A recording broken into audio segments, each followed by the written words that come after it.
Hi everyone, and welcome to our special edition Wednesday webinar, Goal Setting for Visionaries for 2016. We're really excited to have high interest and a lot of enthusiasm about this topic. So this is Biz Gormley in EPIP HQ. I'm just going to go through some preliminary introductions about who we are at EPIP, some upcoming events and housekeeping, and then we will be passing the mic and the slides over to Rebecca Smith, who is our guest speaker today.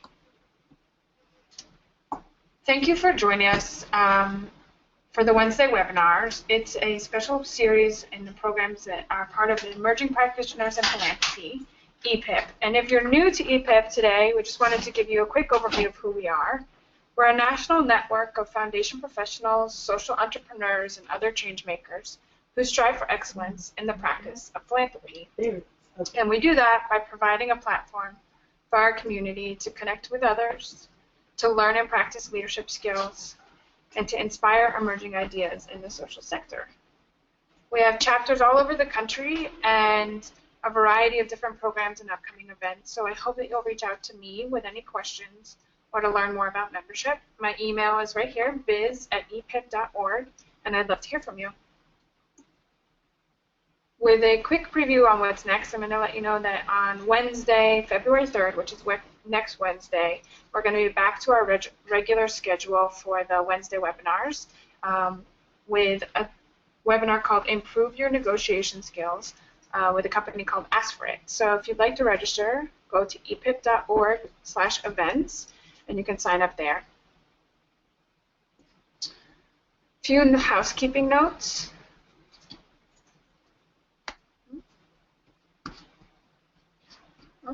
Sorry, it means that my slides aren't showing, so 1 second. Thank you. I hope you can see the slides now, so if you can't, please write into the question box. A few housekeeping notes. We would ask that you please grab a pen and paper or a notebook. This is going to have some interactivity, so if you can please take a second to grab a pen, that will help you throughout the webinar itself. You can use the question box for technical difficulties and content questions for the question and answer period. And if you want to follow along on social media, use the hashtag EPIPwebinar.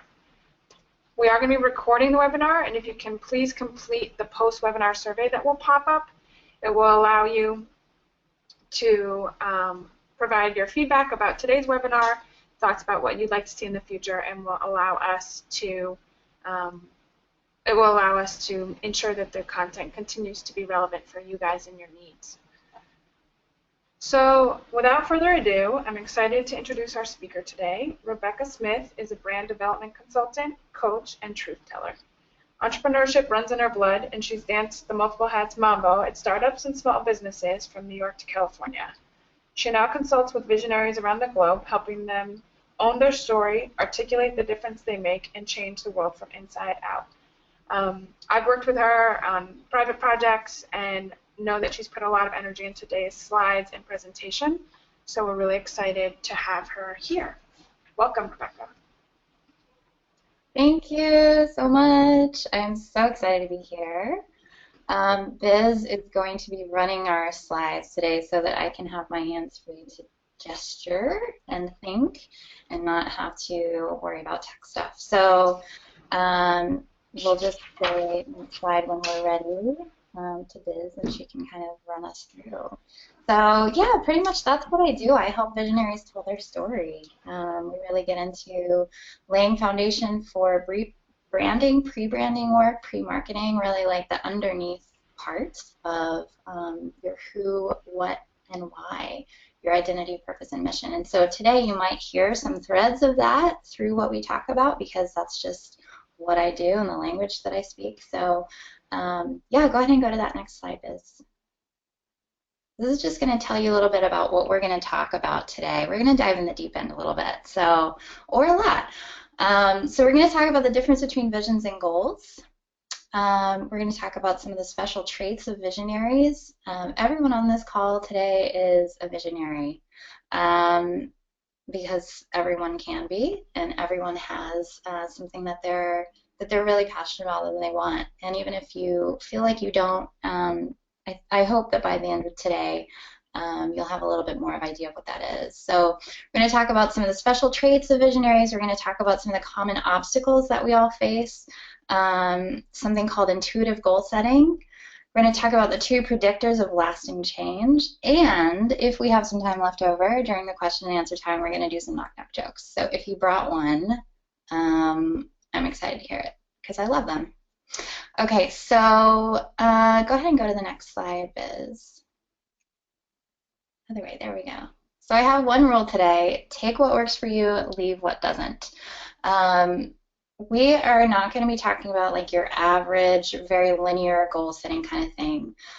You can go online, you can Google and find plenty of stuff like that if that's what you're looking for, like 10 steps to set great goals for 2016. There's a lot of that material out there, and this is not what we're doing. We're going to go into some other kind of things that maybe you haven't thought about before or haven't played with before in your work or in your relationships or whatever it is that you're doing. And if there's anything that I talk about today that doesn't work for you or doesn't resonate or sit right, just leave it here. And if something really works for you, feel free to take it. So that's that. All right, next slide.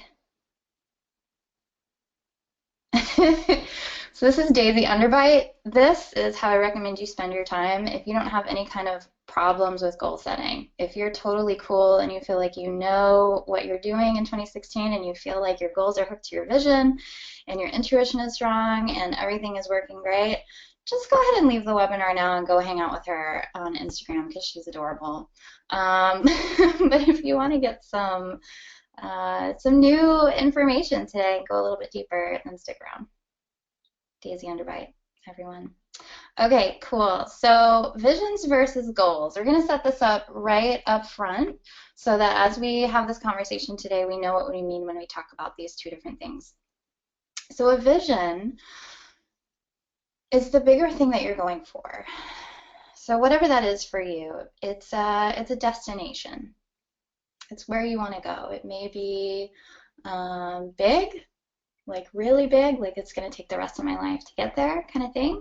Or it may be something that you see yourself achieving this year or in the next 3 months. It's a destination. A goal is a path. That's the thing that's going to get you to your destination. That's different. So vision is the difference that you want to make, and the goal is the plan for how you're going to make that difference. Your vision is your dream. Your goal is the present tense, this moment, the steps that it takes to get to your dream. Your vision is your desire, the thing that you really, really want. Your goal is the plot of the story of how that desire comes to be. So we're going to talk about both of these today and just kind of break them down. Go ahead, Biz. We need like a sign, like a baseball thing. Like I touch my nose and you go to the next slide. Maybe next time we'll set that up. So here's some common visionary traits. So this is by no means comprehensive. This is not everything about a visionary, but you probably are going to see yourself in this somewhere if you're on this call today and you're interested in this topic. Here are some of the traits that we share. A visionary is someone who sees things others cannot see, right? That's the whole idea of having a vision, is that you see something that other people can't see. A visionary senses what is possible, not just what is. A visionary loves new ideas and welcomes them, and sometimes has so many of them they don't know what to do. A visionary is someone who's willing to break the rules when they need to. They want something more for the world. A visionary is someone who challenges assumptions in the status quo, right? They shake things up, otherwise what would change, right? And a visionary is someone who's willing to face their fears. There's this really interesting paradox I like to talk about as the desire-fear paradox. It's annoying, but it's true. That the thing that we want the most, the very thing that our desire is going toward, often requires us to go through the thing that we're also most afraid of and face our fears. It's super annoying, but it's so true. So on this next slide, you'll see there's a quote. You can go ahead.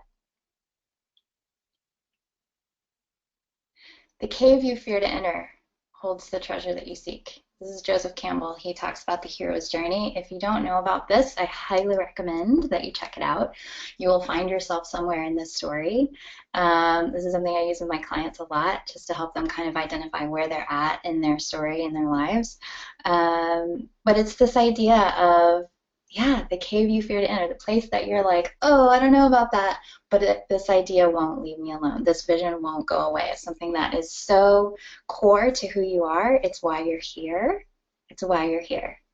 And of course, there's going to be some fears with that, because that's what we do. That's how we grow, as we learn by pushing through those fears and conquering those things, and then finding that treasure that we were looking for. So cool. All right. We're going to jump in on this next slide. Go ahead. There we go. And we're going to write down our vision. So if you know it, for some of you, it's going to be really easy and clear, and you can probably do this in like 10 seconds and write it down. Like, this is the thing that I want. And for some of you, you may have multiple visions, and that's okay. Pick one for today, just for the next hour, that you want to focus on as we use, because we'll be using this kind of like as your foundation for the goal setting part. So just pick one that works for you, or the thing that is, maybe it's the biggest one that you have been nervous about or afraid of, but that idea that won't leave you alone. Whatever it is, just take a minute and write it down. And it doesn't have to be perfect. No one else is going to read it. You're not going to be asked to share it. But just, you know, it may be in a couple of words, or you may write 2 sentences. Whatever it is, just take a second and write that down.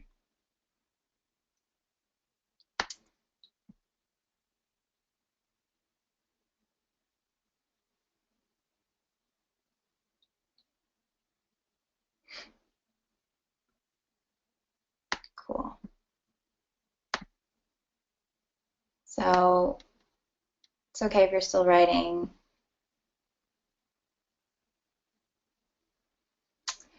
We're going to go on to the next slide. Here's where we're going to start kind of shifting into looking at goals, and from a really fun angle, I think. So goals are what get you to your vision. So that vision that you just wrote down, that's your destination, right? If we continue with that metaphor of your vision being where you want to go, say you're going on a road trip and you're driving from Florida to California, right? And your vision is, I want to get to the California coast, and the goals are the roads, the routes that get you there, and all the turns along the way that you have to make, right? And that's a key point, because having goals, setting good goals, requires a lot of flexibility, and sometimes you have to shift as you go, just like you would in any kind of journey. Cool, so your goals get you to your vision. Next slide. So here we've got some goal setting obstacles. Now, this is going to be a little interactive piece as well. I know some of you are multitasking, you're at work, you're doing other stuff, totally cool. If you can tune in to this part and just participate in our poll here on your control panel. Let's see if we can pull that up. So yeah, so on this part, we're going to talk, I'm just going to go over briefly each of these so you understand what you're responding to. So here's some of the obstacles that we come up against as visionaries. Imposter syndrome. This is all over the place right now. You can find a lot about it online. If you've never heard of it, you probably have. You probably feel it every day. You might be feeling it right now. It's just this feeling of being inadequate or unqualified for whatever it is that you're doing. Like, who am I to be going after this huge vision and doing this thing in the world, trying to make this change in the world that I want to make, or in myself? Like, who am I to do this? Very, very common. You're not alone if you're feeling that. Overwhelm is the next one. Too many possibilities or ideas. I think all of us experience this, especially the more open we are to ideas and the more visionary energy we have, the more we can sometimes be overwhelmed by too many possibilities. Or the overwhelm can be like too many tasks. I've got so much to do and I don't know where to start. Lack of focus, spreading yourself too thin. So if you're not focused, it's really hard to get anything done well. You can maybe sort of get a bunch of things done a little bit, but it's hard to really have quality focus on one thing if you're spreading yourself out over lots of different tasks or visions that you're trying to do all at once.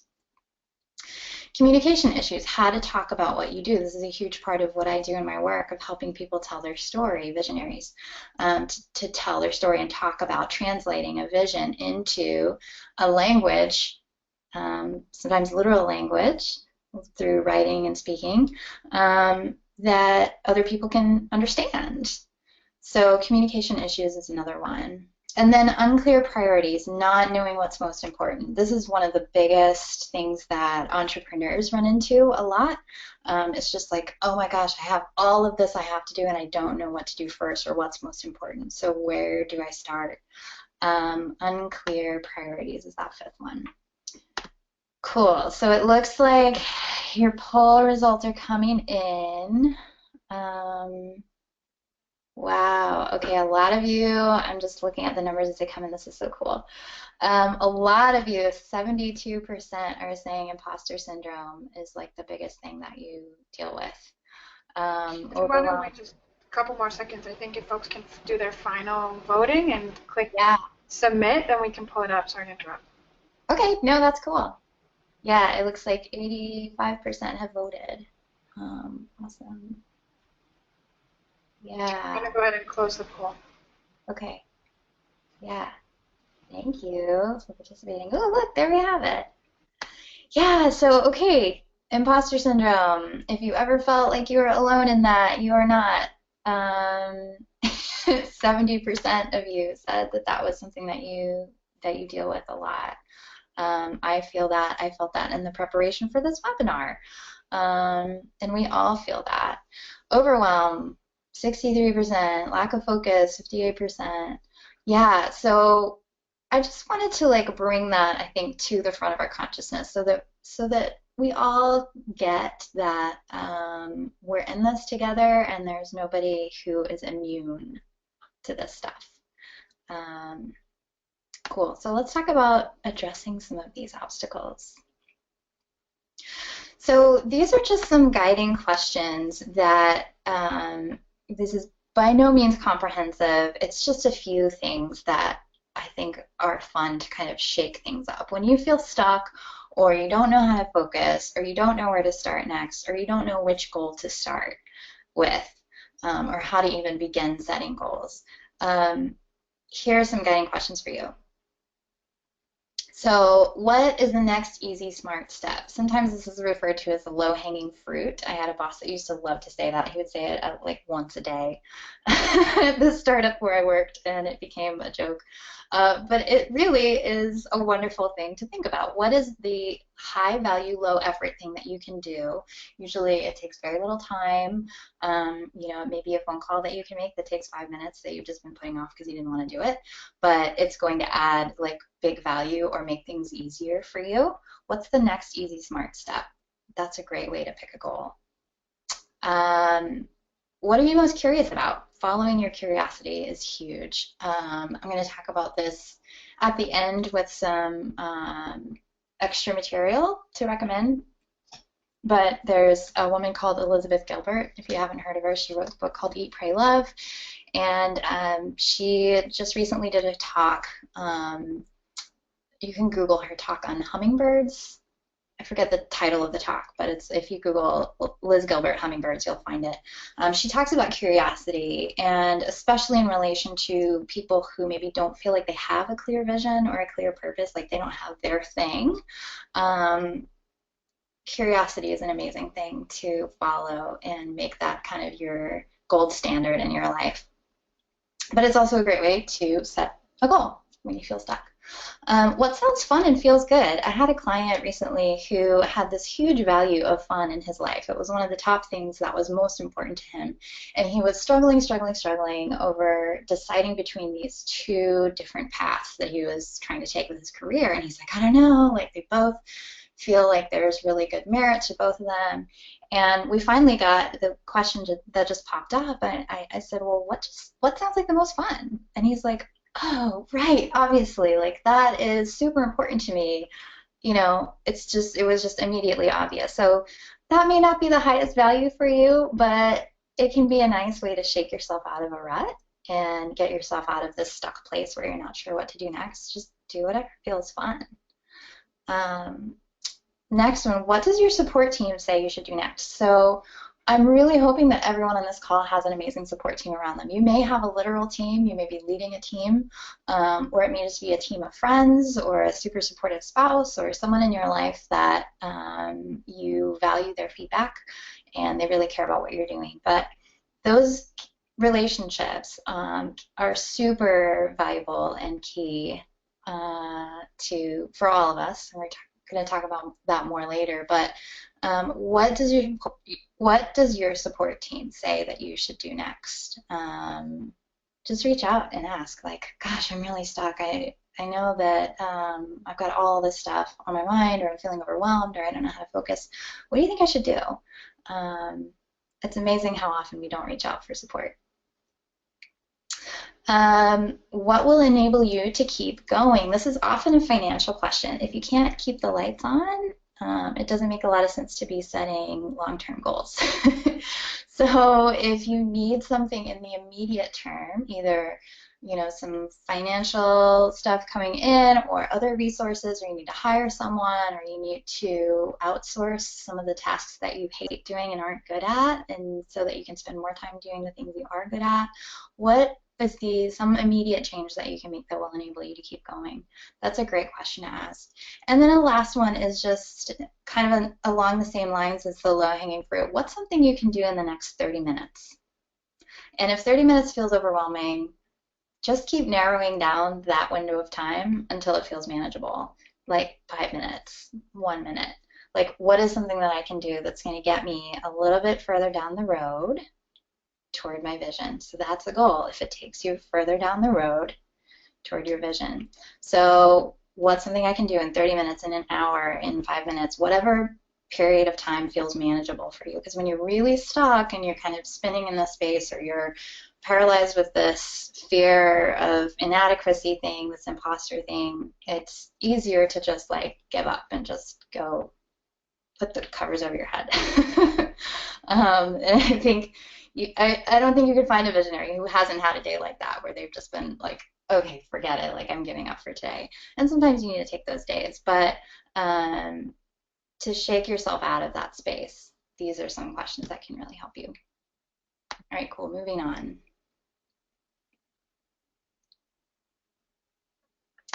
All right. Great visions are rarely logical. Great visions are rarely logical. So some of you, when you hear this, immediately agree, and some of you, this feels a little weird, or like, I don't know if I agree, and that's okay. You don't have to agree. Again, take what works for you, leave what doesn't. But when I think about people who have done great work in the world, Thomas Edison invented the light bulb. There were no light bulbs before that, so it didn't particularly seem like a logical thing. There's this element of being a visionary it's just this magic element, right? And it's hard to really bring that down into like a logical, linear place. And that's the task that we have to do if we want to get something done. And that's the task of communicating that and turning that vision into words is part of it. But the vision itself is rarely logical.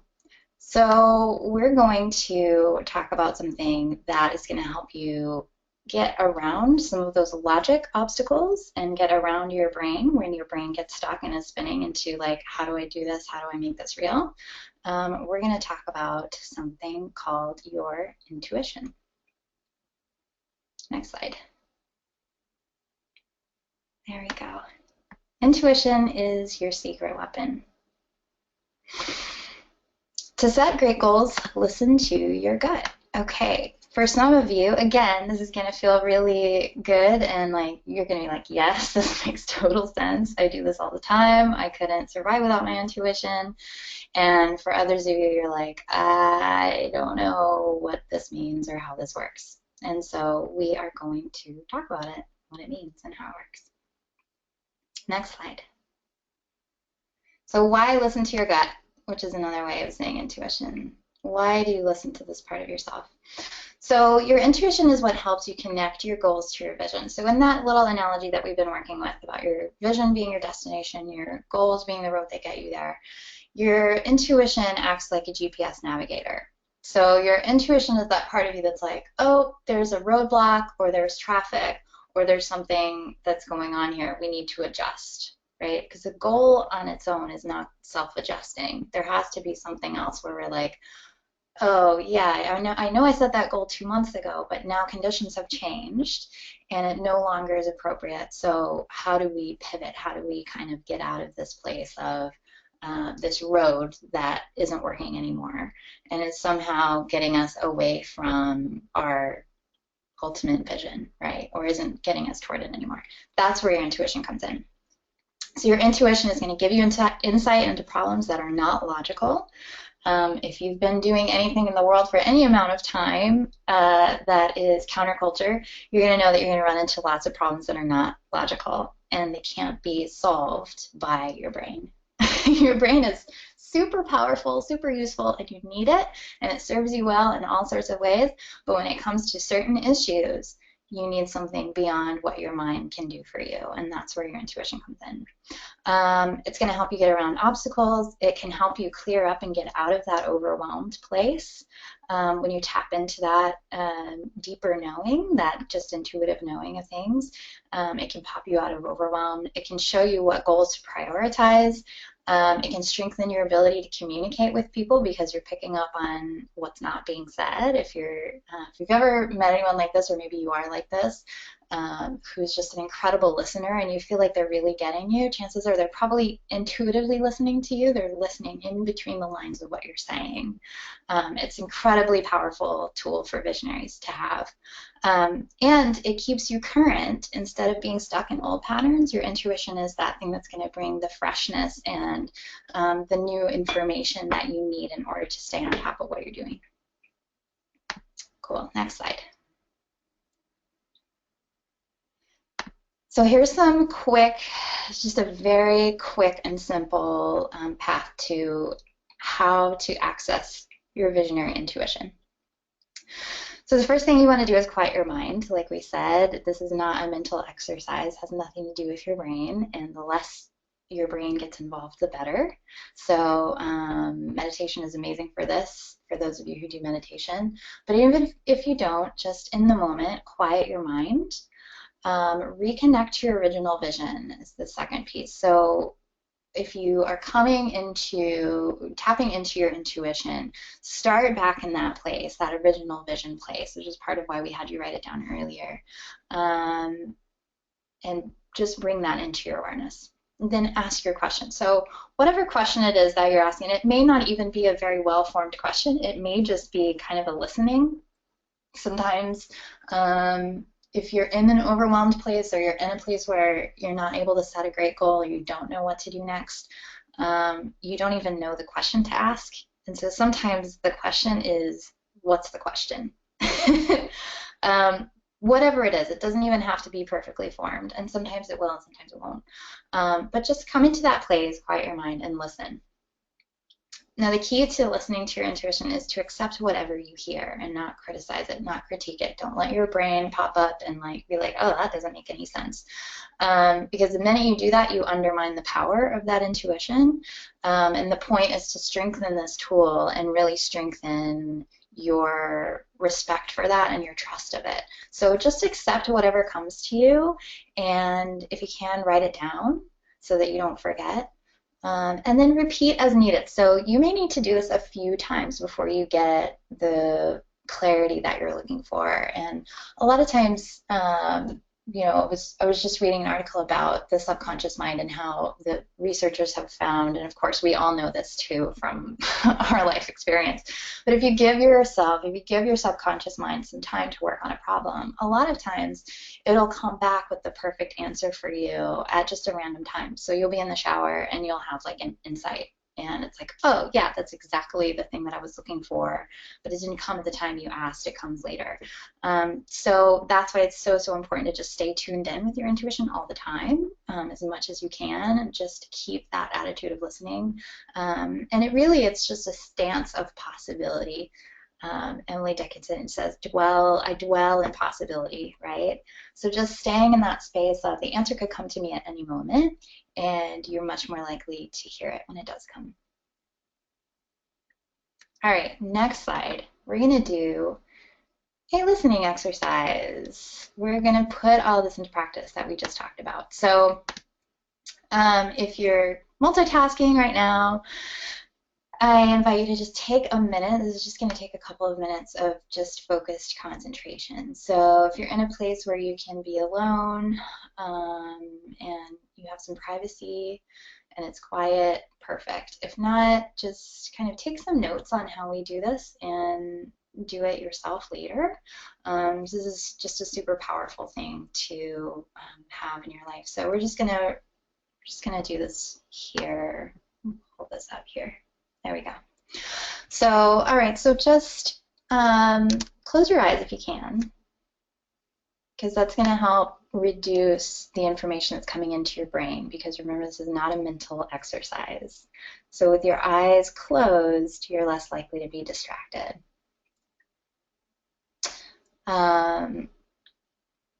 Take a couple of deep breaths.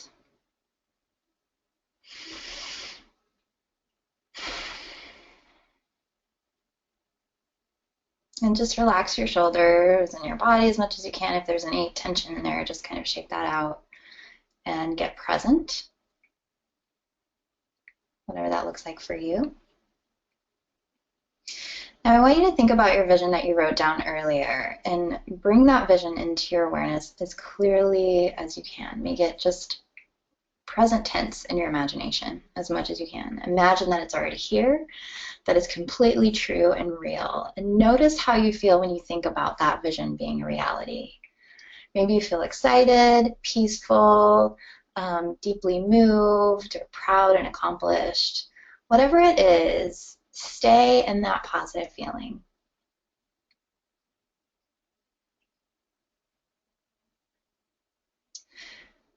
I want you to ask yourself whatever question just comes up for you around that. It's probably going to have something to do with, how do I get there? How do I get to that place where my vision becomes a reality? Whatever the question looks like, it's not so important how the question is phrased as the attitude of asking, because again, this isn't a mental exercise. This is something a little deeper. So that could be something like, what's my next step? What is the solution to getting around this obstacle that's in my way? What's the next piece of information that I need? Just ask yourself for whatever clarity it is that you need right now, and then just be quiet and listen. I'm going to give you a minute just to listen in, and then we'll check back in.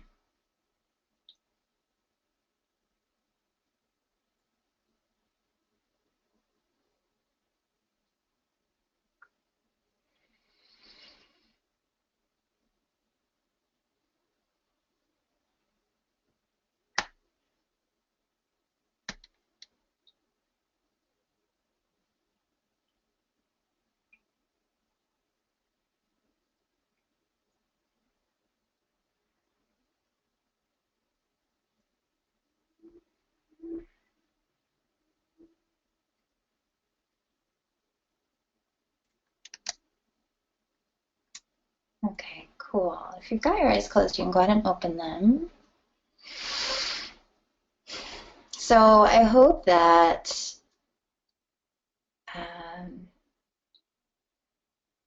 you were able to hear something there. If you had an insight or you heard something that was helpful for you, just take a minute and write it down.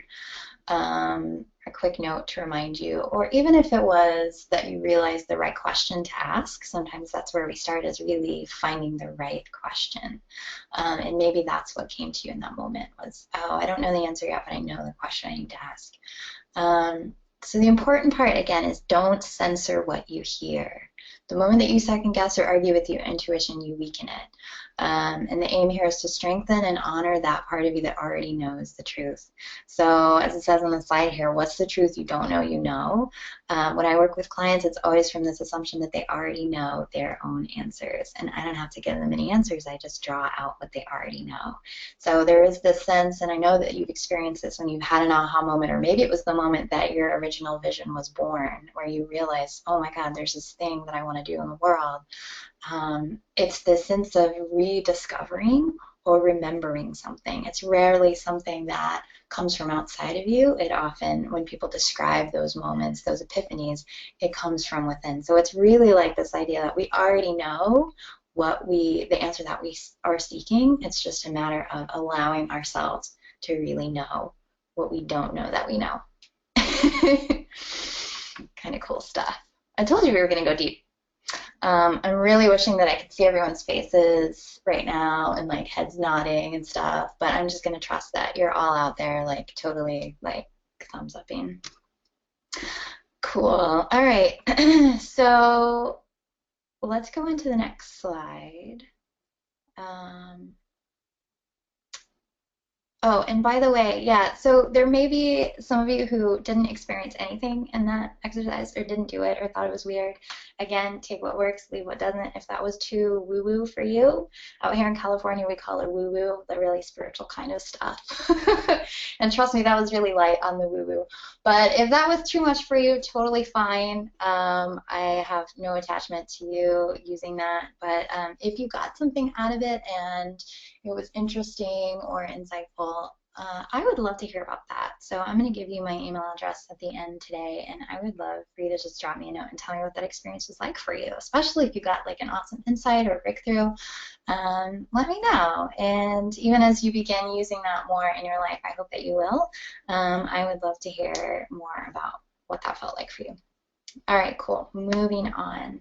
So just quickly, here's some ways to strengthen your intuition for those of you who are wondering, like, okay, I'm not sure I even have one, or I thought this was only for certain types of people, or it doesn't feel very strong for me. If you would like to strengthen your intuition, you can. Every human being has an intuition and an inner knowing, and you can strengthen it. So it's just like a muscle. You practice it daily. You use it as much as you can.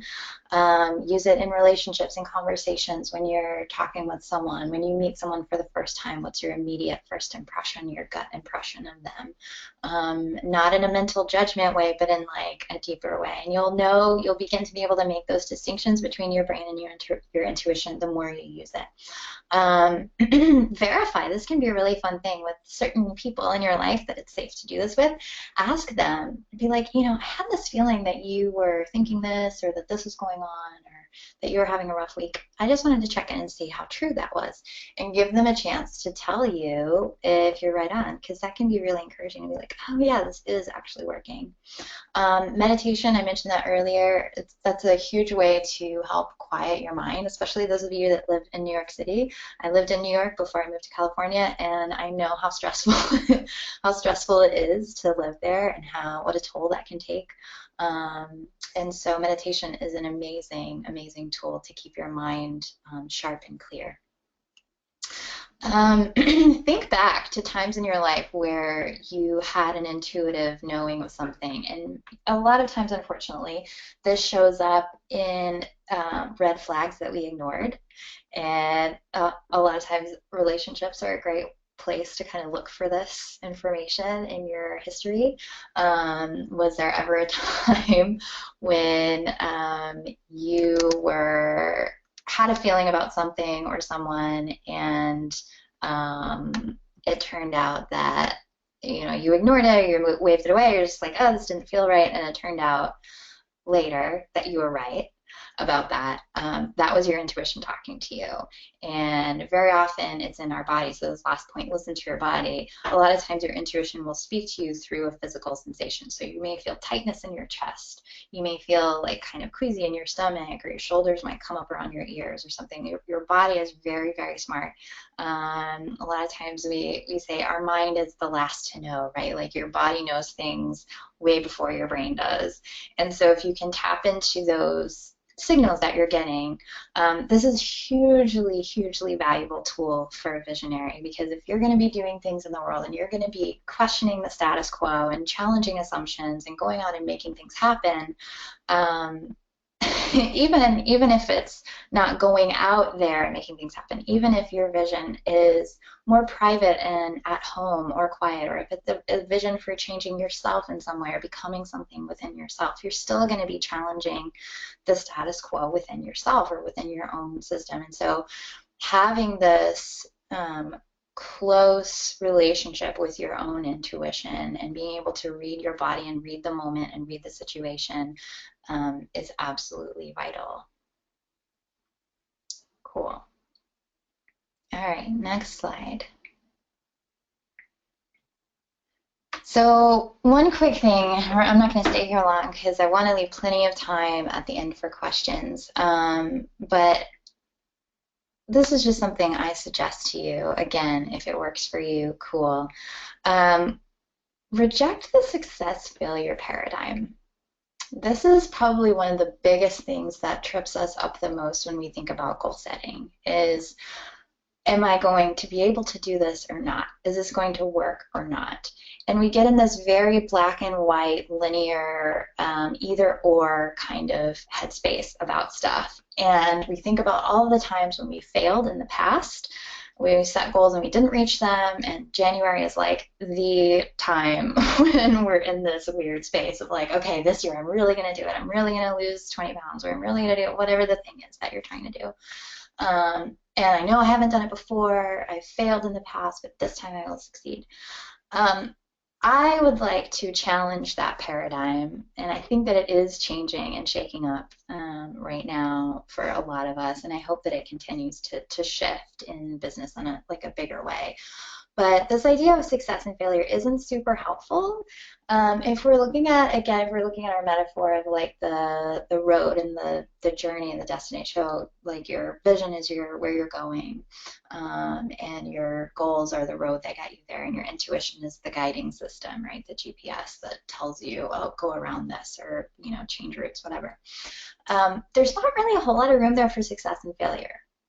Like, if you're driving from Florida to California and you get lost somewhere along the way in Texas, which there's, I won't say anything mean about Texas because there might be people in the call from there, but it's very flat and, it might be easy to get lost there. And yeah, so you don't just pull over and say I failed at getting to California because I got lost, right? You find another way. You get back on the road and you keep going. And you learn next time, if you ever take this trip again, don't take that particular road because it's a dead end or whatever. Anytime you learn, there's no failure in learning. It's only a success. It's only progress. It's only forward movement when you take a detour, when you have like that kind of learning opportunity. So highly recommend that as much as you can, you take that success failure paradigm just out and look at what you're doing as a journey instead. All right, cool. Moving right along. So this is probably something you've seen before, and for those of you who are really wanting or craving a linear tool today, this is for you. This is your SMART goal checklist, and most of you are probably familiar with the idea of SMART goals. SMART is an acronym for specific, measurable, achievable, realistic, and timely. I know this is super popular and it's been said and done before, but I love it and it works, and there's a reason it's popular, because it works. And this is an amazing filter to take your goals and put them through. So once you've kind of gone through, you've checked in with your intuition, you've gotten unstuck, you're getting support from people around you, and you get this goal in mind, you're like, okay, I think this is where I want to go next. put it through this filter. And here are 5 quick questions you can ask. Specific, to make sure it's specific, ask yourself, do I know exactly what the goal is? So this is the difference between I want to go on a road trip and I want to go to California, right? Or I want to go to California and I want to go to San Diego, right? So get very specific on what your goal is. Is it measurable? Will I be able to tell when I've achieved this goal? If you can't, it's going to be super frustrating and you'll never really know when you're done. So it's got to be measurable. Is it achievable? Do I have the necessary skills to achieve it? Can I actually do this myself? Or is this maybe something I should outsource to someone else who can achieve it and I can't? Or is it too big and I need to break it down to make it more achievable? Just have it be a smaller sub-piece of that larger goal. Is it realistic? Given my current resources and commitments, other things I'm doing, is this doable right now? And then finally, is it timely? Can I set a date or time when it will be complete? Really important. Otherwise, again, you won't know when you finish something and you don't get that wonderful hit of serotonin that you get from completing a goal and checking it off. Cool.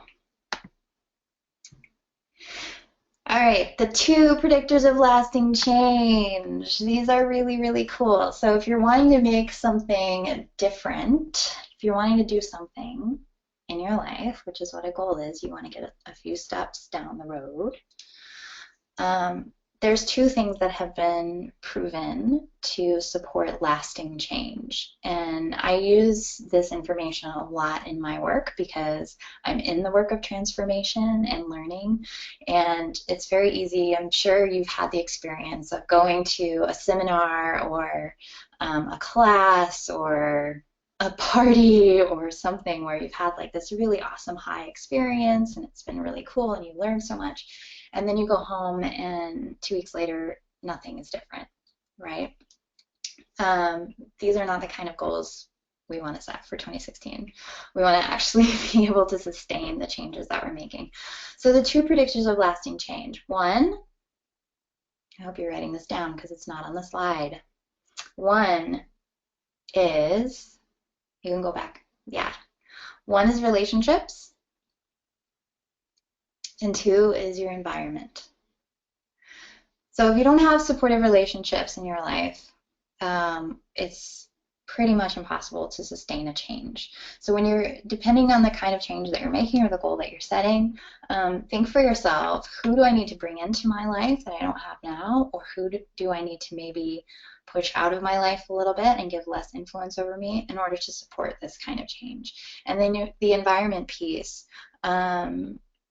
you know, it can be like a physical thing, like I've got this desk chair that gives me headaches every day. Go get yourself a better desk chair. It matters. Like your vision is worth spending the money on a desk chair that supports you, enables you to do your best at work. Or it could be something not physical in your environment, like you're around some people who are super negative, or you know, you're in this environment of yeah, just like negativity, or where people are not lifting you up, or you know, there's just kind of this sense of dread whenever you go into that space. Really hard, if not impossible, to sustain lasting change if you don't do something about your environment and find a way to support yourself in what you're doing. So those are the 2 predictors of lasting change. Very important. Okay, we're getting up on question time. We're almost at the end of our hour. I'm going to take a couple of questions, and while you guys are putting those in, the quality of your life will be dictated by the quality of the questions you're willing to ask, that you're asking yourself, you're asking other people. So without further ado, let's look over here. I'm going to interrupt for 1 second. I know that someone had a question about the question about this slide. They wanted to see again the question and when we're timely. So I'm just going to pull up the SMART goal checklist 1 quick second before we jump onto the questions. Okay, cool. Great, thank you, Biz. Yeah, no problem.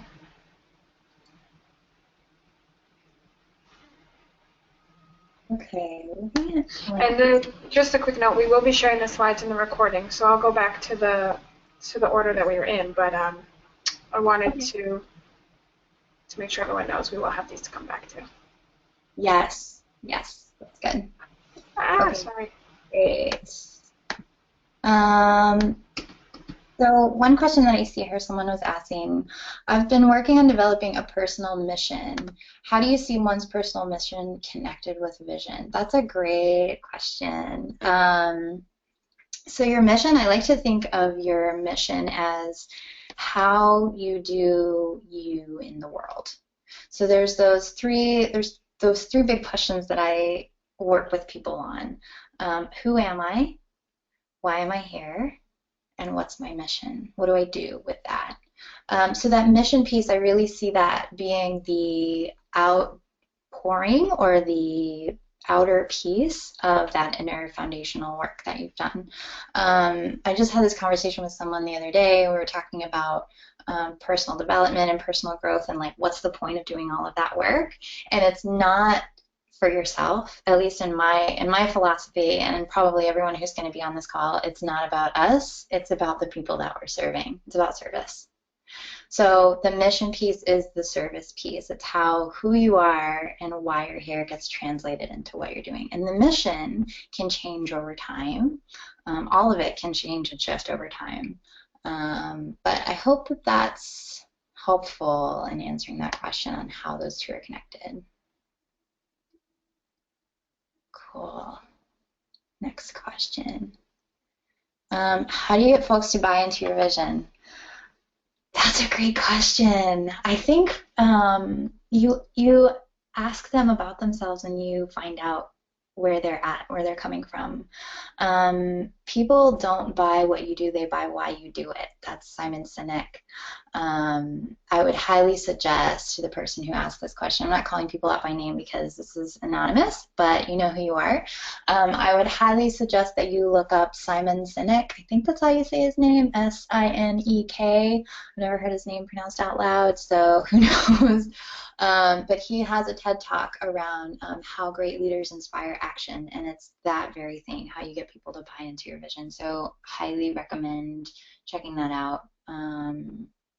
But you can't, there's no substitute for getting to know that person and knowing what's underneath why they're interested in what you're doing, because you probably have like similar values and whys, like purposes.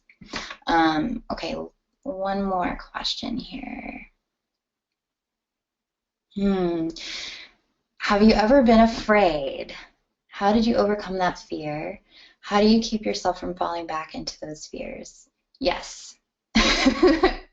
Yes. I think fear is part of life, and the more that you're doing in the world that is transformative and potentially life-changing for people and visionary, the more fear you're going to encounter and the more you're going to like learn how to live with your fear. I don't think there's any way that we can be fearless or that fear ever goes away. I think we just learn how to be courageous, which is going ahead and doing the thing we're afraid of anyway.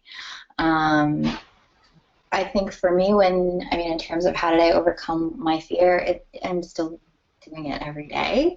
I think there has to be something that's more compelling than the fear, and there's something that's more important than the fear of failure, especially. There was an amazing podcast I was listening to between Elizabeth Gilbert, again, and Brene Brown, who's another author that I love, and they're talking about this very thing, and they said, that phrase that's out there a lot, what would you do if you knew you couldn't fail? They're like, we really need to rephrase that, because the question really should be, what would you do if you knew you could fail but you'd still do it anyway? I think that's really what the question is. It's not about the fear, it's about the thing that's bigger than the fear.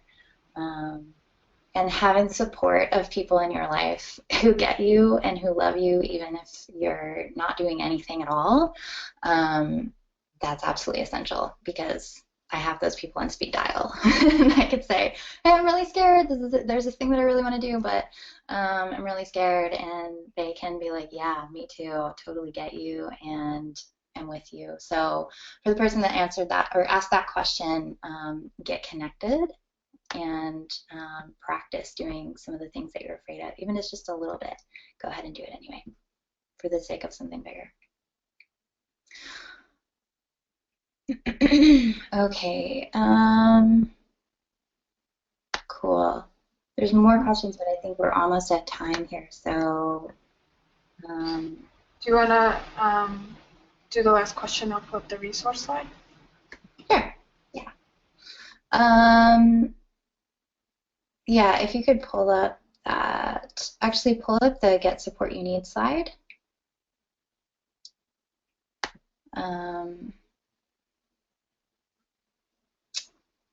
Yeah, Sorry, so this, going the wrong way. that's all right, no worries. So this last question, how do you get beyond what you want to have in your life to what you want to be in your life? Oh, that's a great question. I think the being is the start of it, the start of the having. So a lot of times it's funny, and we could go on this question for like half an hour. So any answer I give to this is going to be like completely inadequate. But the difference between being and having, there's a feeling in there that we want. So when we think about it, it's like, okay, I was just having this conversation recently. We think about like there's this thing that I want, or I want to make a certain amount of money, or I want to have this certain car, or this certain kind of body, or whatever it is. Usually it's not even the object or the thing that you want, it's the feeling that comes with it that is really where the desire is rooted. And if you can bring things into your life and be in a certain way, like you want to be something, you want to feel something, not just have something. I hope this is making sense because I'm really condensing like a really big conversation and answer into something really small. But instead of focusing on the thing that you want to have, try to think about what it is that would give you, the feeling that would give you, and see how you can have that feeling in your life right now.